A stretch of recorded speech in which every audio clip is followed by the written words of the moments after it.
Hungarian Folk Tales.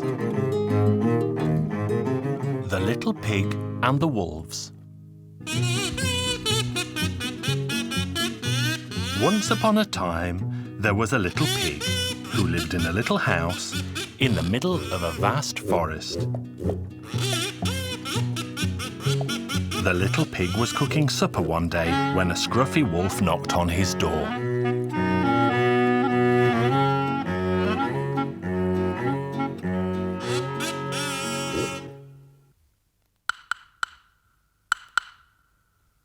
Little pig, let me in. It's so cold out here, I'll freeze to death.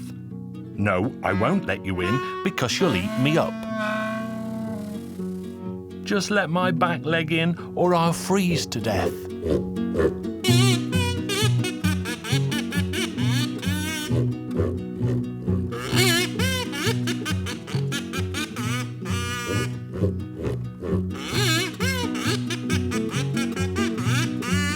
The little pig put a big pot of water to boil on the fire, and then he let the wolf's back leg into the house.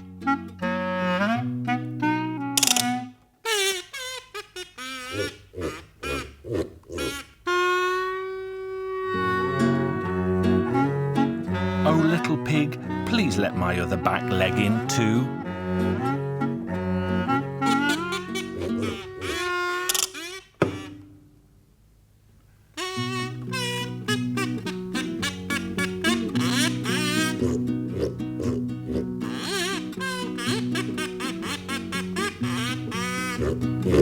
Little pig, please let my two front feet in now. The little pig let the wolf's two front feet in, but the scruffy wolf still wasn't happy. Little pig, please let all of me in, and I promise I won't hurt a hair on your head.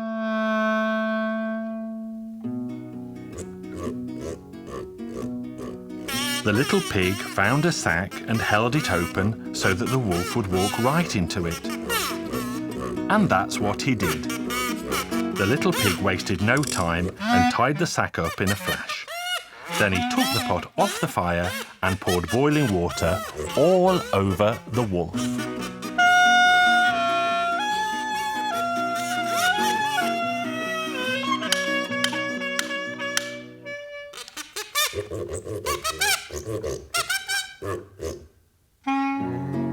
The steaming hot water made the wolf shout, and he wriggled and jiggled until he pushed the sack open.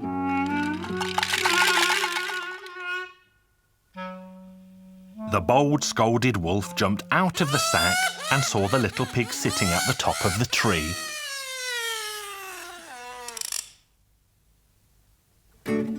And the wolf ran off to find help.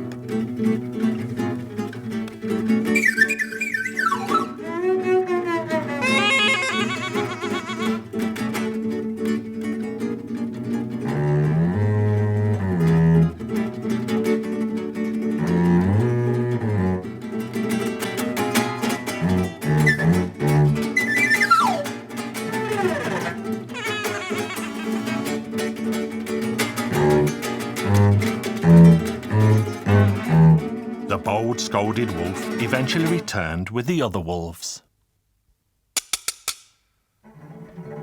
The wolves thought and thought about how they would catch the little pig, as none of them could climb a tree. At long last, they decided to stand on one another's shoulders until they reached the little pig.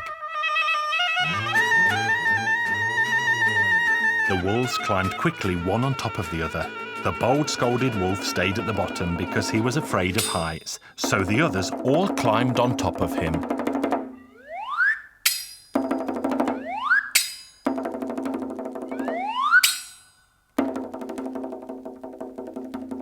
The Tower of Wolves reached up to the sky until they only needed one more wolf on the top.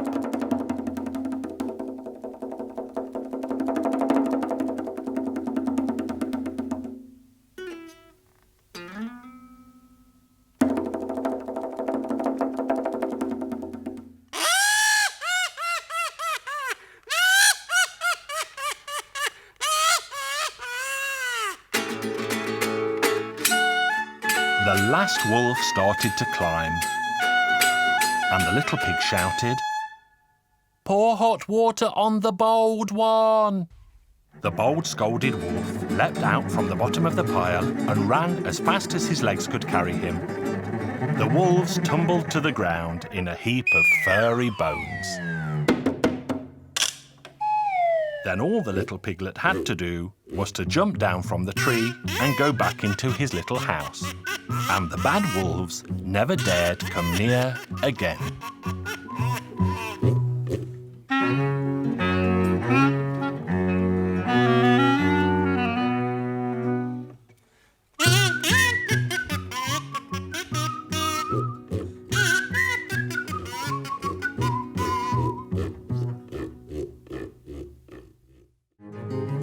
Hungarian Folk Tales. Only donkeys don't eat the spoon.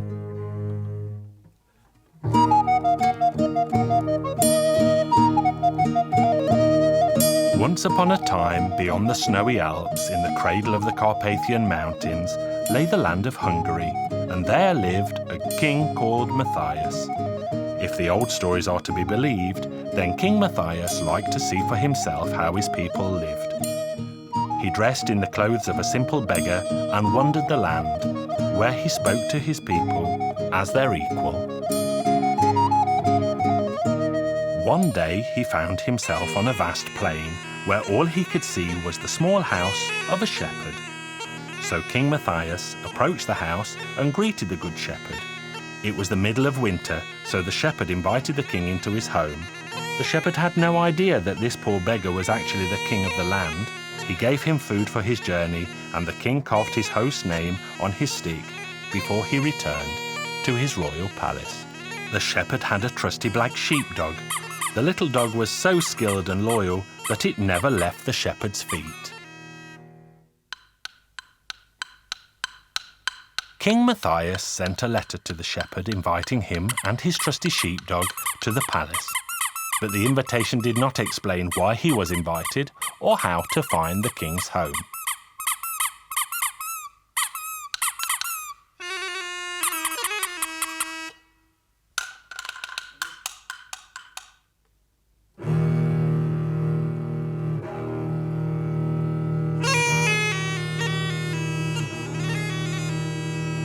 So the shepherd made himself look smart, took his crook in his hand, and set off for the king's royal palace, with his sheepdog by his side.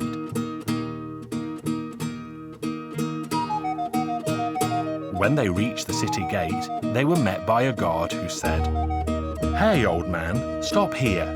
Where are you going?" "To His Majesty the King." "And with a dog?" "But of course," the shepherd replied. "Here you are. You can see the royal letter that invites us both." The guard read the letter from top to bottom. "Oh, old man, you are sure to be richly rewarded by the king. I shall let you pass if you promise to share the great reward with me." "Well, I don't mind. I promise you that half of the reward will be yours." Then the shepherd reached the castle gate. He tried to enter, but was again stopped by a guard. "Hey, old man, stop here. Where are you going?" "To His Majesty the King." "With a dog?" "Well, I have a letter. Here you are." "You were right. You were both invited." But then the guard remembered that there was a banquet inside the palace. The king had called together all the important men in his kingdom. The king obviously wanted to reward the lowly shepherd in front of these rich men, but also planned to play a joke on the old man first. The second guard said, "Old man, you are going to get a great reward. I shall let you pass if you give me half of that reward." "All right, I will give you half of it." So he would give one half to this one, and he had promised to give the other half to the other one, so that would leave him with nothing, wouldn't it? The old shepherd walked into the palace. The king and his courtiers were already seated around the large table. The servants had set places for them all with a bowl, spoon, knife and a fork in front of everyone except the shepherd, who had been given no spoon. The soup was served and everyone helped himself. The first, of course, was His Majesty King Mathias, who raised his spoon and said, "Dear sirs, only donkeys don't eat soup." Everyone took his spoon. The shepherd tried to take his one too, but he had none. Oh dear, I shall be the donkey now because I cannot eat my soup. I cannot eat soup with either a fork or a knife. But this was not the first time that a poor man had to eat soup without a spoon. The old shepherd simply cut the end off his bread and hollowed it out. The crispy crust made the perfect spoon for eating soup, and he sat and ate every last drop, watched by all the important guests and the king.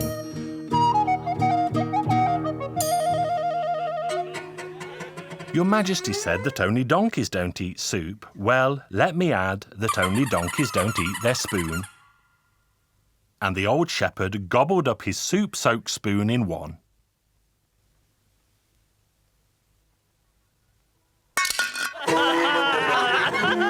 The banquet eventually ended and the time came for the king to hand out rewards. And you will never believe what the old shepherd asked for. Your Majesty, I would like 50 strokes of the stick. Shepherd, I haven't invited you to beat you 50 times with a stick. I wanted to play a practical joke on you, but you played the joke on me. Therefore, you deserve more than 50 strokes. Tell me now what I owe you. Your Majesty, you owe me nothing more than 50 strokes. That's all I want. Then the king understood that it had been a joke again. Very well then, but tell me now why. Why? The reason is very simple. On my way here I was stopped by a guard at the city gate who refused to let me in unless he could share half of my reward. Then a second guard only let me enter the palace if he too could receive half of my reward. So now one will receive 25 strokes of the stick, and so will the second. And so the shepherd's joke was ended.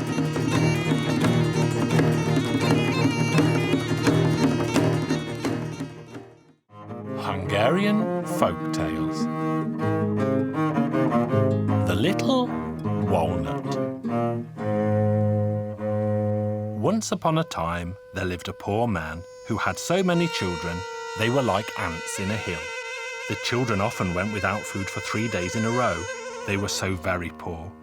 So their father set off to find some food for his family. He was walking in the forest when the devil met him, disguised as a man.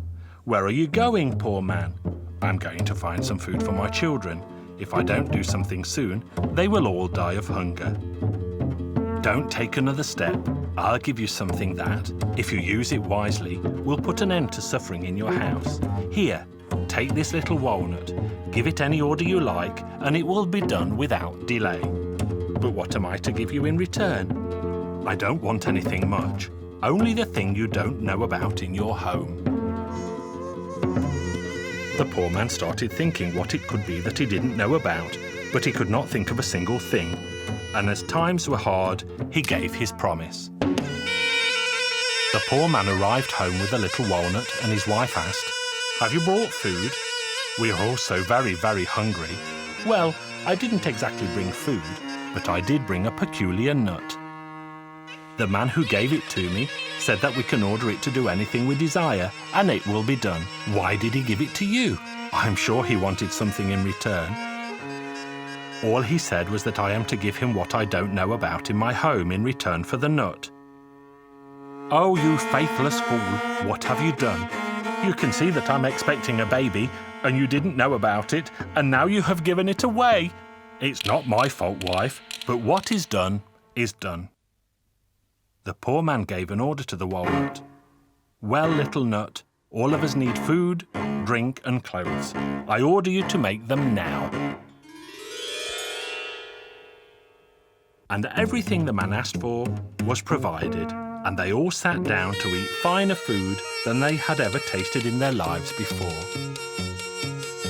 The poor man also wanted a larger home, and so he ordered the little walnut to build him a large brick farmhouse with green gardens, lush pastures, and fine farm animals. The poor man soon became a rich man, and his baby was born.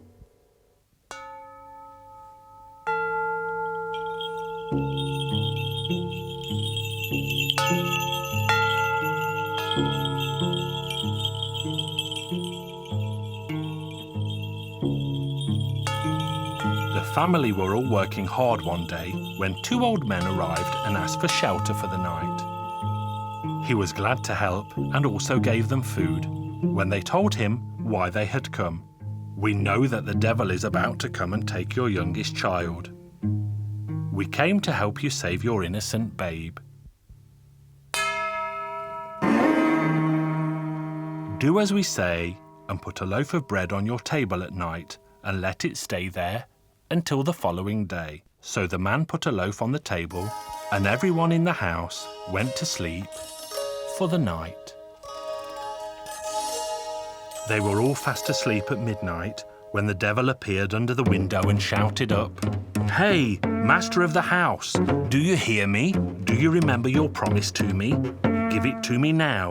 I came for that." Nobody heard his words as they were all sleeping, but instead the bread spoke up. "Stay and sit easy outside. Just wait as I waited. Be patient and suffer as I patiently waited. I was sown in the soil in the autumn and sat there all winter, as you must wait now. When spring came, I started to grow, and I waited to grow tall, as you must wait now too. When the time of harvest came, I was cut with a scythe and gathered in bunches, but I had to suffer, as you must now suffer too. Then I was put on a cart, pushed along a road and into the village and waited, as you must wait now too. I was stamped on and painfully cracked. I had to suffer, as you must now suffer too. I was shoveled into a barn where they beat me with sticks. They beat me hard and I suffered, as you must suffer now too. Then I was put in a sack, taken to the mill and poured between two heavy stones and ground to powder. I had to suffer, as you must suffer now too. I was taken home and put into a bowl with salt and water. Then they punched me with their fists, kneaded me and tortured me. Then, greatest of all pains in the world, they pushed me into a fiery oven. I had to suffer all of this, so you must suffer now too.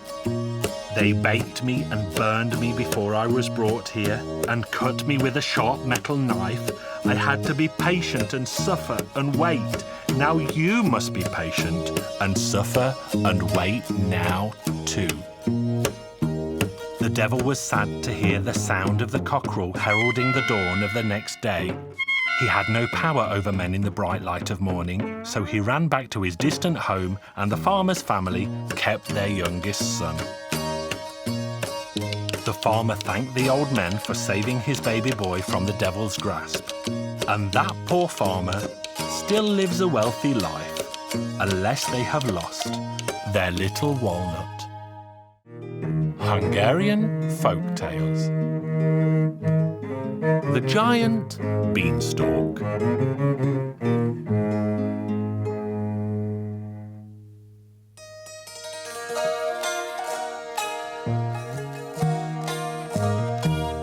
Once upon a time, many years ago, there was a poor woman, and she had a son and a little cow. They had no food at home, and so the mother told her son, "Go, son, drive the cow to market, but be sure to get a good price for her."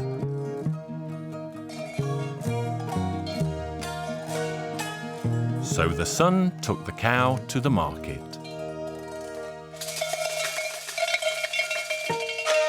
He quickly found a buyer and exchanged the family cow for a single bean.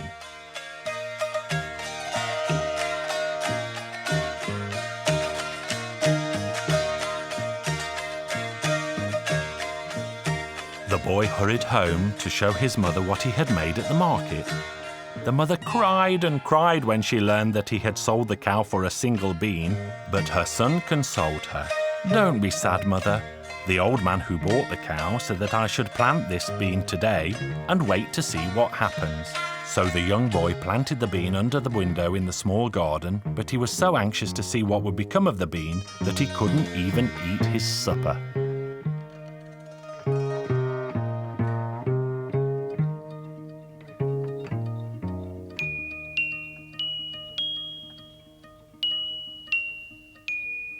He awoke the following day to discover that the bean had grown overnight. He looked out of the window, but he couldn't even see the top of the giant beanstalk. He thought he'd take a better look, so he walked out of the house and stared up at the sky. However hard he looked, he still couldn't see the top of the beanstalk, so the boy said to his mother, "Well, Mother, now you can see how much that bean was worth. I'm going to climb to the top to see how high it is." He climbed and climbed until the great height made him feel dizzy in the head.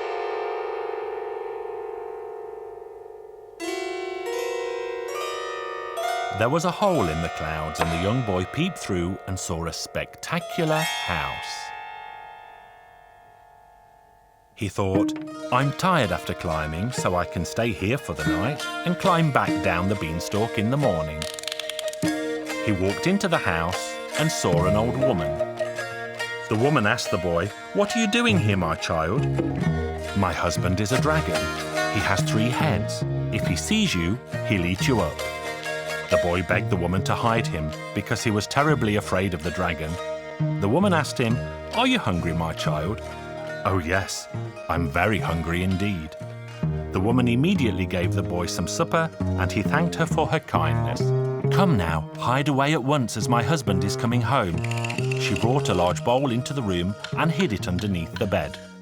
The little boy was very tired, but he was far too afraid to sleep. When the clock struck 12, he heard a terrible rumbling and grumbling sound. The fierce dragon walked into the house carrying a black hen under his arm. He put it on the table and said, "Lay an egg." And the black hen laid a golden egg. Then the dragon said again, "Lay another." And the hen laid as many golden eggs as the dragon wanted. But the fearsome dragon was very hungry. "Wife, fetch my supper." And his wife brought the dragon a meal. The dragon ate all his supper up. When he'd eaten his supper, the dragon told his wife to fetch his hurdy-gurdy.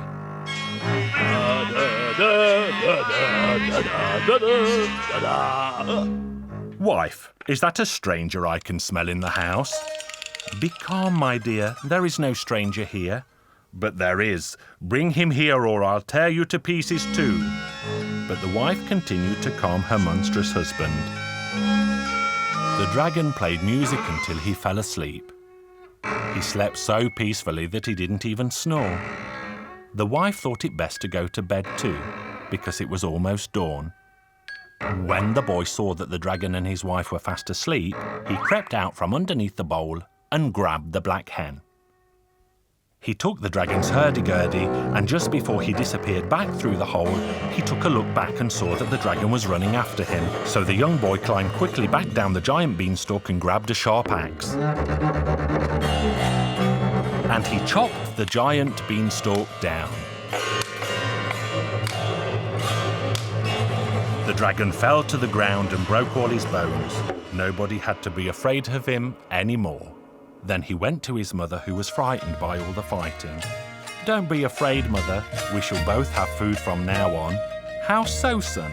Then the son placed the hen on the table and stroked it, saying, "Lay an egg." And the black hen laid a glorious golden egg, and it kept laying golden eggs until the mother and son were both rich. And the boy played beautiful music all day long to his mother's delight. And if you don't believe my story, you can go and see for yourself. Hungarian Folk Tales. The Giant Tree. Once upon a time, long ago and far away, there lived a king who had a beautiful daughter. The king had a wonderful garden full of flowers and with a giant tree in the middle. One day, the princess was strolling in the garden when a wind blew so strongly that it nearly blew the giant tree to the ground. But instead, it whisked the princess up and sat her right on top of the tree.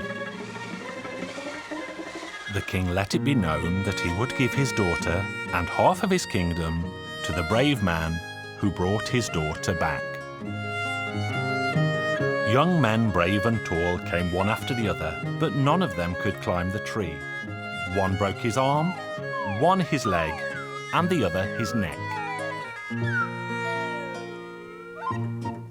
The king had a young swineherd called John. The swineherd was in the forest one day with his pigs when one of them came up to him and said, "John, you should rescue the princess." "What foolish talk, little pig." "It's not foolish at all. Just go to the king and tell him."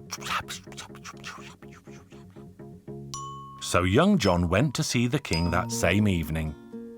"What's the matter, my boy?"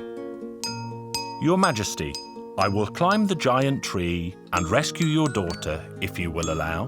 "I will allow you, John, but if you fall to your death, or else I will have you executed for insolence." "Your Royal Highness, please have a mighty buffalo killed and have 7 pairs of boots and 7 coats made from its thick hide, and I shall return when they are all worn through." John climbed up the tree with an axe, and he climbed as quickly as a cat. He climbed and climbed until he reached the longest branch, and then he crawled as he could no longer walk. When he reached the end of the branch, he jumped on one of the giant leaves, and it launched him up through the clouds like a sprightly frog. The world above was much the same as the one below. He was exploring this new place when he heard the princess asking him, "What are you doing here, John?" "I'm looking for you, princess." "Oh, John, you should know that my husband is a dragon with 3 fierce heads.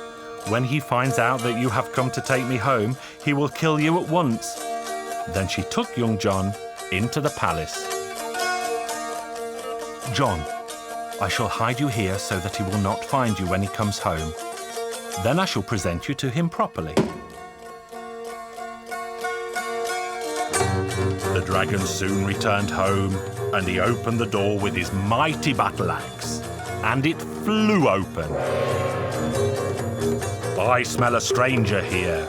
Who was in my home?" "Don't be angry, husband dear. My swineherd climbed up from the earth below to serve me here." "Well, we shall see whether we can use you or not. Take a seat and eat with me." John ate and drank, and so did the dragon. After their meal, the dragon took John to the stables, where he showed him the horses and explained his chores. A young horse lay in the corner in a miserable state. It was thin and very weak, while all the other horses were incredibly fat. The dragon said to John, "Your job, John, is to feed my horses and keep the stables clean. But never feed the young horse anything it wants to eat. If it wants oats, give it hay, and if it wants hay, give it water." So the boy did as the dragon told him. One day the dragon went out to hunt when John was feeding the horses. He stopped for a moment and asked the thin horse, "You poor thing, why are you so thin? You can't even walk." "John, you have a good heart. If you listen to me, you will have good fortune. I know why you came. Tomorrow is Sunday. Go to the princess and tell her to find out from the dragon where he holds his strength, and then let me know." And that's what he did. The next day, the princess said to the dragon, "Darling dragon, don't go hunting today. I feel so lonely without you." And she began to caress the dragon. The dragon was happy as he thought the woman loved him, but she loved him as much as she loved horse manure. "Dear husband, do not deny an answer to a question of mine." "What do you want to ask, dear wife?" "I only want to know where you keep your strength." "Oh, dear wife, no one else should know about that except me. If you don't tell me, you don't really love me." "But I do love you, dear." "If you loved me, you would tell me." "Look, my darling, this is a great secret. No one must know about it." "People always say that once a woman and a man are married, they should have no secrets any longer." "Very well. I will tell you, but you must not tell another soul. There is a silver bear living in the forest. It goes to the stream every day at noon to take a drink.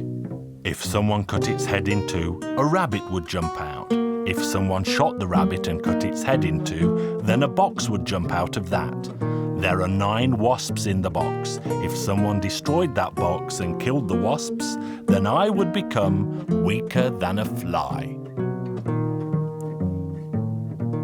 The wife kissed him and brought him a jug of strong red wine. Let's drink to your health. They filled their glasses, and the dragon drank his glass of wine in one mighty gulp. The princess pretended to drink her wine, but did not, and poured the wine on the floor. Well, said the dragon, let's now drink a glass of wine to your health. The dragon drank the wine, and the princess did not, but she poured it down her dress. Then the princess said, now let's drink to John's good health. When they drank the next glass of wine, the princess could see that the dragon was getting drunk. Dear husband, let's drink another glass of wine to the long life we shall live together. So they did. Then the dragon fell down like a log. The princess called John in. John, now I know where he keeps his strength. After she told him the story, he went out to the stable and told the story to the horse. Go and build a fire from wood, and after the fire has died down, bring me the hot embers.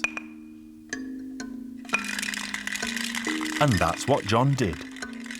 The horse ate the hot ashes and said to John, and now let me out of the stable. And that's what John did. The horse ate the hot embers, and then it transformed into a stallion with a golden mane and 5 legs. John, run down into the cellar. There you will find a golden saddle and a suit made of golden thread. Put the suit on, and then take the saddle and put it on my back. You will also find a sword hanging on a nail. You must take that too. John did as he was told. When they arrived, the silver bear was drinking at the stream. The silver bear saw them and tried to attack. The horse said, don't be afraid, John. Be brave.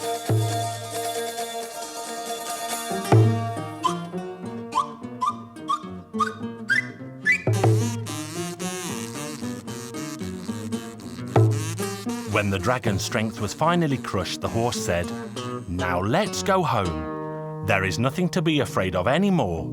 So back they went and found the dragon lying weak on the floor.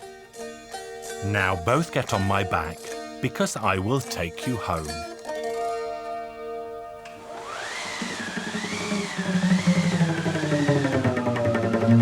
The king was old and frail when they arrived back. John approached him and said, Your Majesty, I have brought your daughter home. Here I am, father dear. The princess embraced the king, and they both shed tears of joy. Even brave young John was seen to cry. John, you will be the king from now on. I give you my daughter, I give you my kingdom, I give you everything I possess. John married the pretty princess, and they both lived happily ever after.